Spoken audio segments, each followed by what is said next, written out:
Hi மக்களே வணக்கம். பாருங்கள் இன்றைக்கி பாருங்கள் நெல்லை ஹோட்டல், நம்ம தச்சமொழி பக்கத்தில் நெல்லை ஹோட்டல் இருக்குது. இங்கே பாருங்கள் நல்லா கொத்து புரோட்டா வந்து ரமேஷ் பாய் போடுறாரு. ரமேஷ் பாய் அருமையாக போட்டுட்ருக்காரு. ஓனர் இவர் தான், இவர் தான் ஓனரு. ஆனால் நல்லா எல்லாம் குவாலிட்டியாக இருக்கும்.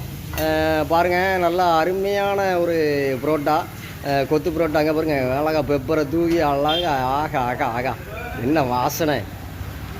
நல்லா கொத்துங்க, செமையாக கொத்துங்க பார்ப்போம். வேறு லெவலுங்க.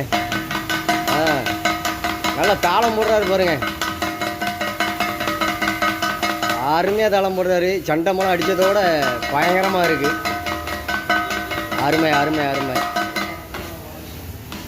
வாங்க ஹோட்டலுக்கு வாங்க, நல்லா சாப்பிடுங்க. எல்லாமே தரமாக இருக்கும், ரேட்டு குறைவாக இருக்கும். நம்ம கடைக்கு வாங்க.